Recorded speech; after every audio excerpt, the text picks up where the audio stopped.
This is Markus Sesko. Everybody knows, I believe. He's continuing his series on the Gokaden. We're on the second tier right now, which is Yamashiro Den. And take it away. Okay, thank you, Chuck. So, as Chuck mentioned, we are in the second part of the revisit of the Gokaden. The last time we have heard about the emergence of a sword-making trend in Kyoto in the Heian period, which should later become the Yamashiro tradition. So also, just to repeat what early Yamashiro looks like, this is the famous Mikazuki Munechika, one of the finest early Yamashiro blades in existence. Just to remind you what we were talking about last time, and the major activities of such early Yamashiro blade you can see here.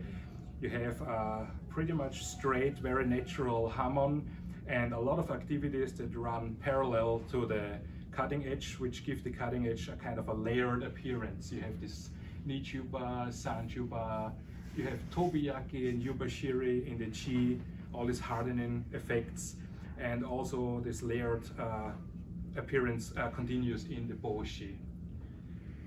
So first today, I would like to show you which gaps we are actually facing when we try to establish the earliest tangible schools of sword making. I put a little timeline in here of the earliest trends of sword making in Japan. You have the Yamashiro tradition, Yamato, and the northern Japan. I was leaving out Bisen and Kohoki and early Kyushu for now. So with the Yamashiro tradition, we do not know what was happening before Munechika. In Yamato, we have the blades, the ancient blades in the Shosoin repository in Nara, which date to the 8th century, and then the Senjuin school, which starts around 1100. And in northern Japan too, we have the short, very primitive Warabide To, and then just almost 2 centuries later, the Mogusa school and Gasan, early Gasan. So we have these giant gaps, which we do not know what happened and how this is linked since the first schools, the tangible schools, start to emerge.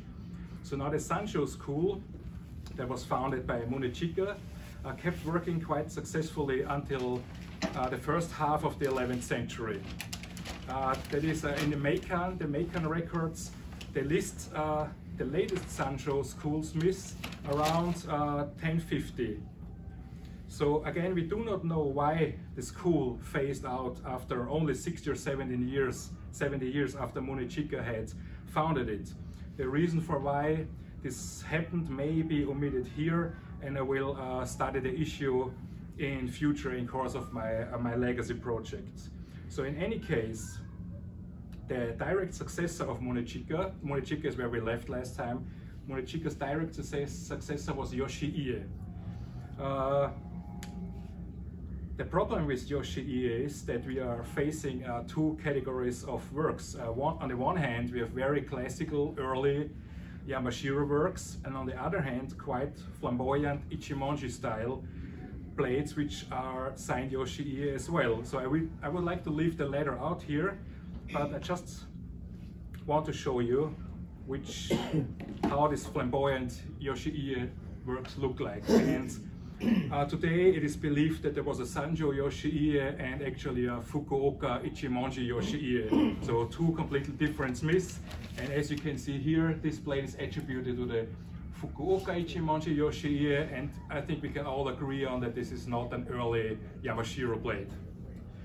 However, this is an early Yamashiro blade signed Yoshi-ie, which can be attributed to the Sanjo school.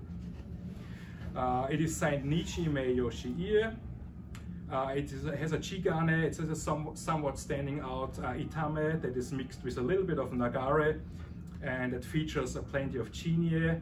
The hamon is a komidare in koniedeki that is mixed with kochoji, nichuba, tobiyaki, yubashiri, muneyaki, and kinsuchi. And the boshi is a little bit midare komi, and also has some nichuba on the haki ura side. So as you can see, we have the same kind of layered, very natural appearance of the hamon as we saw with Sanjo with Munechika. The next blade is also signed Yoshie. It kind of displays the same hamon, but a fuller, a more prominent boshi and a more robust sugata. That is also still early Yamashiro. Some experts believe that this is actually work of a later generation Yoshie, if you will.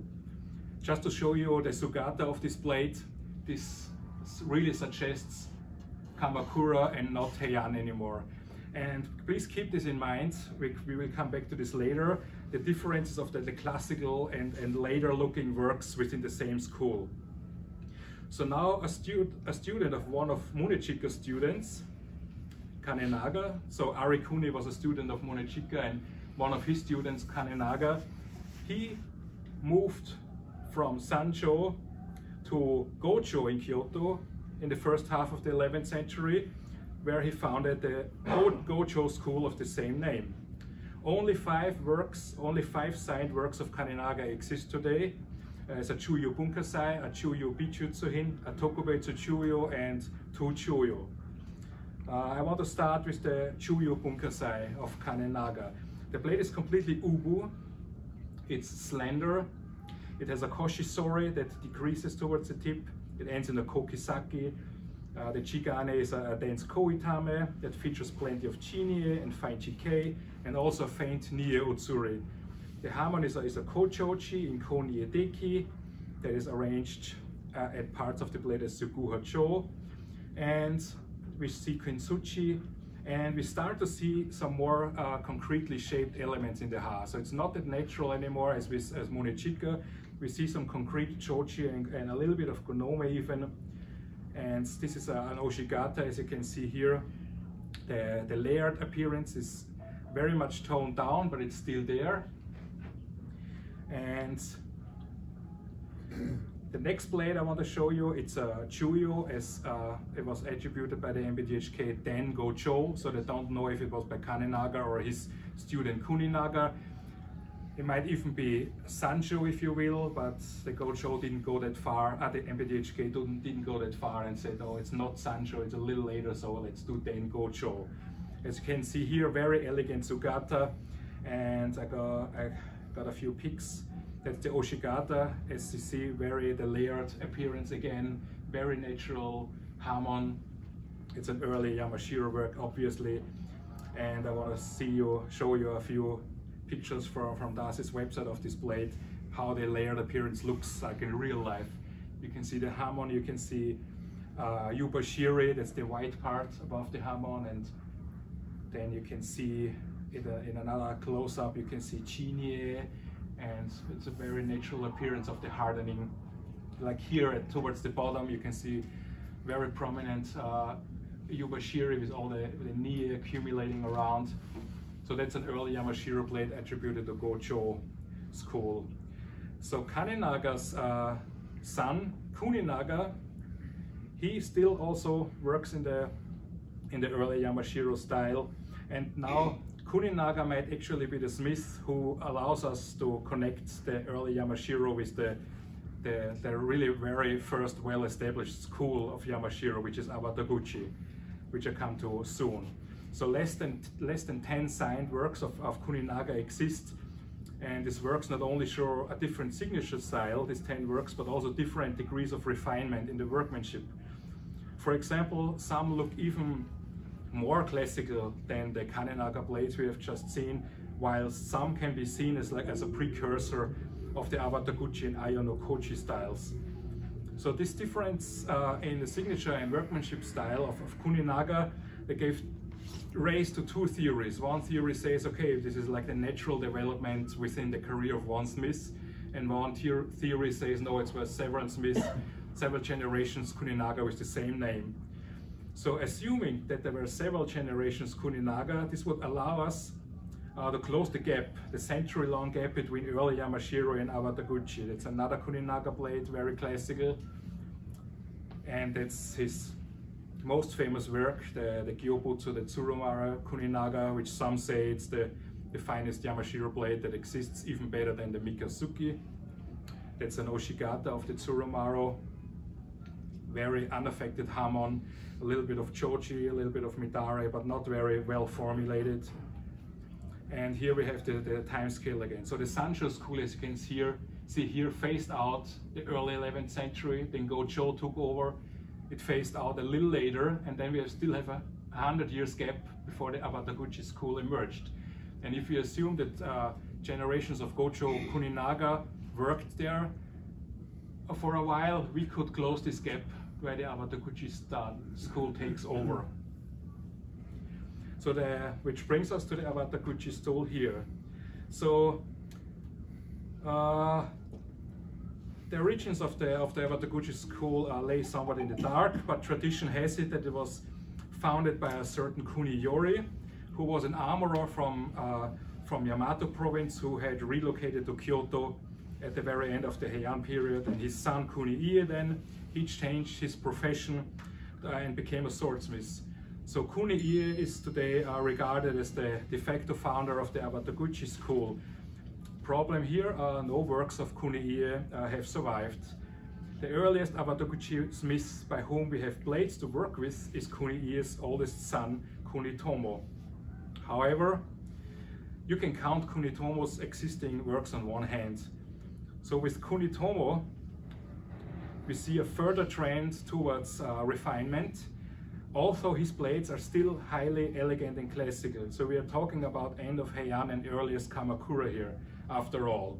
So they have to be quite classical still.